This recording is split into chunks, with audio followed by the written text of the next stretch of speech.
Notorious for its rolling hills and creation of some of the greatest wines in the world, Sonoma's breathtaking landscapes can really bring so much richness to any production. From the diversity in architecture and structures throughout the small towns, to the beautiful coastlines, there is a reason why so many entertainment industry elite not only call this place home, but really pull inspiration and ideas off the land and way of life out here.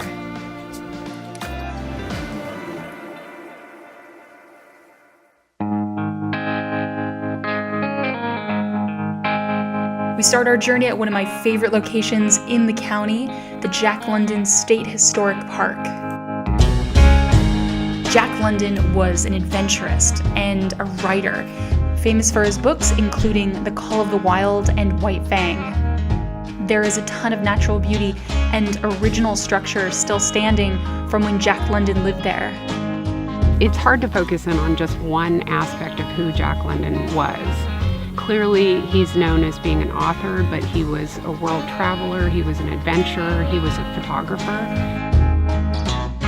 Most people identify with Jack London, the writer. He was also, in his time, a socialist. He cared about and noticed the disparity between people who have things and people who don't. The beautiful feature at Jack London Park is the House of Happy Walls. Charmian London built that house that reflected their life together.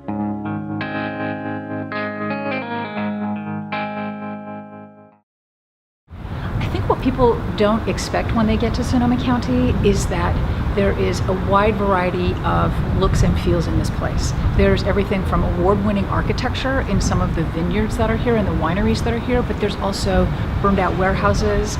There's an urban, suburban, and rural community up here, so you can be in a small town main street or you can be in a circle of food trucks in an urban environment on a Saturday night. We then fly over to a dairy farm. The Olympia Valley Estate is located in southwestern Sonoma and stretches over 2,000 acres.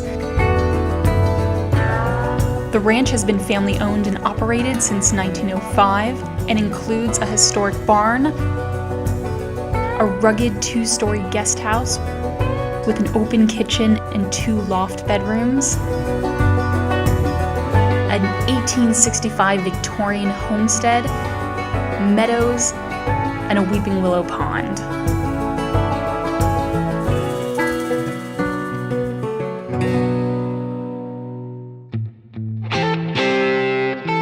We hit the breathtaking Sonoma coast, which was the backdrop to numerous projects, including Alfred Hitchcock's The Birds. It's one of the prettier stretches of the Sonoma coast. And the lighting here and the fog and everything changes all the time, so you can be here for 4 or 5 hours and see a dozen different scenes, and the sun sets and that changes everything. And it's magic. It's just pure magic. We moved to Duncan's Mill, a small local community in Sonoma County, which was originally a sawmill in 1877, established by Alexander Duncan. It's located on the Russian River, about 4 miles inland from the Pacific Ocean.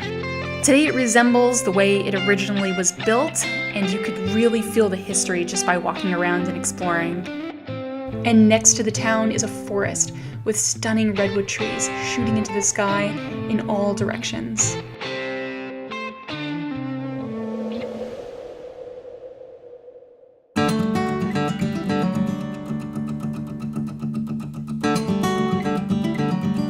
We move out of the woods to the city of Santa Rosa, specifically to the historic Railroad Square district, to highlight 3 very unique locations.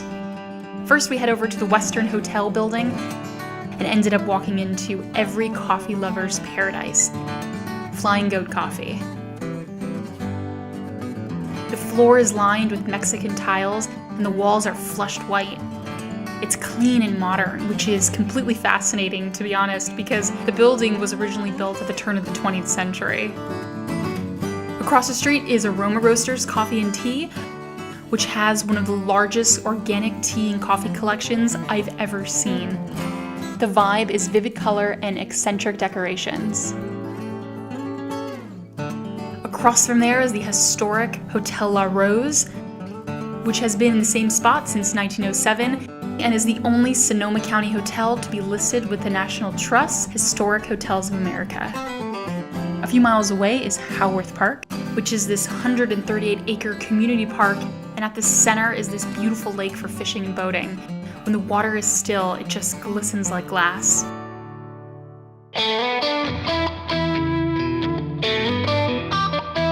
And now we enter the realm of what Sonoma is famous for, the wineries. We shot 3 completely different wineries to really show you that broad scope diversity.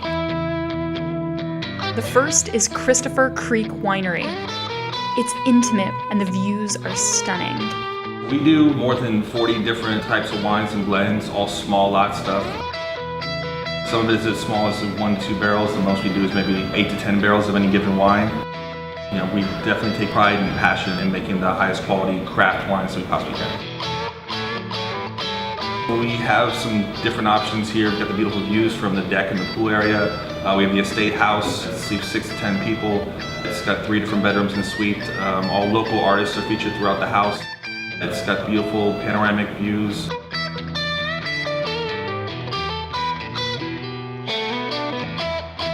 Next is the Vianza Winery, located just 35 minutes from the Golden Gate Bridge.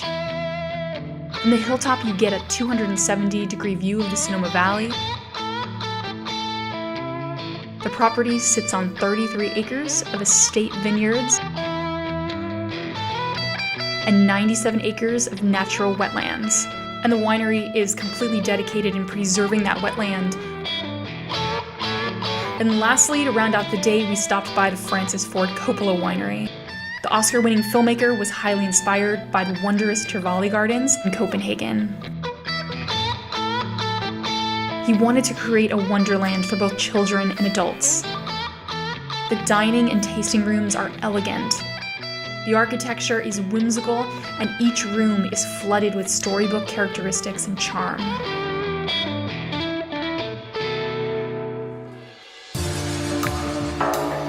Although rooted in its wineries, Sonoma County also comes with these little nooks and crannies of incredible historical locations, making Sonoma County such an incredible place to work, to live, and to film.